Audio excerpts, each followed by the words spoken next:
ఈరోజు రెసిపీ పాలకూర పుల్లకూర. మంచిగా పాలకూరను కట్ చేసి కడిగి పెట్టుకోవాలి.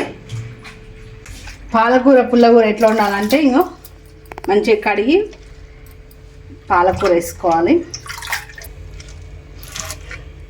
రెసిపీ ఎంత 5-10 నిమిషాలలో అయిపోతుంది. 2 కట్టలే ఉన్నాయి, అందుకే కొద్దిగా వేస్తున్నా చింతపండు. అయినా ఇది చాలా పుల్లగా ఉంది. పులుపుకి తగ్గట్టు వేసుకోవాలి చింతపండు. ఈ చింతపండు చాలా పుల్లగా ఉంది, అందుకే కొంచెం వేస్తున్నా.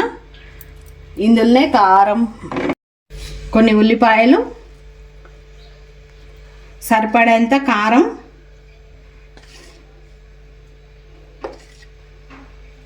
అన్నేసి ఇంకా పొయ్యి మీద పెట్టుకోవడం అంతే. ఇంకా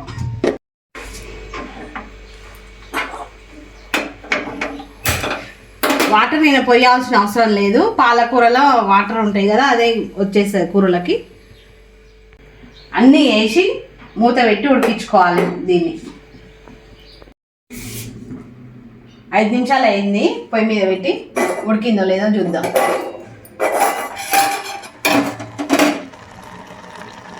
ఉడికింది. ఇక బంద్ చేయాలి, స్టవ్ బంద్ చేసి ఎనుపుకోవాలి. ఉప్పు వేసి ఎనపాలి దీన్ని. ఇంకా కొంచెం చల్లారనియాలి. కొద్దిగా చల్లారినాక కొంచెం ఉప్పు వేసి ఎనుపుకోవాలన్నమాట పప్పు గుత్తితో. మంచిగా ఉడికింది పాలకూర. సరిపడేంత ఉప్పు వేసి ఎనపాలి. ఇప్పుడు నా దగ్గర స్మాషర్ ఉంది, పప్పు గుత్తితోనైతే బాగుంటుంది. ఇంకా ఏది ఉంటే దాంతో రుబ్బుకోరి.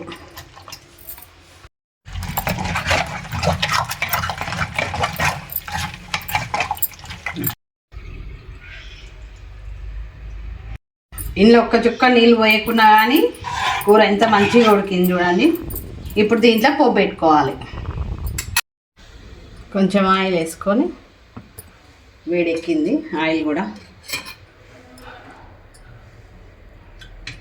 పోపులో కొంచెం పొట్టు మినపప్పు,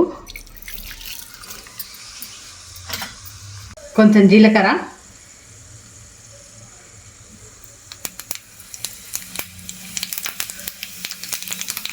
కొంచెం ఆవాలు,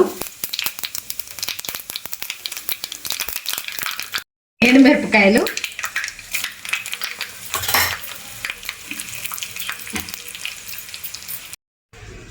కరివేపాకు,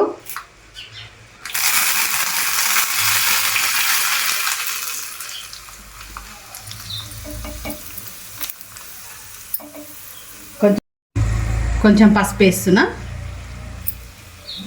పోపు వేగింది, పోపు అయింది. ఇంకా కూరలు వేస్తున్నా.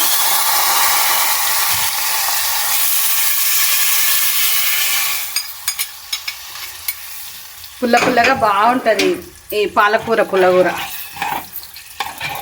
ఒకసారి ట్రై చేసి చూడండి ఎట్లుందో, చాలా బాగుంటుంది.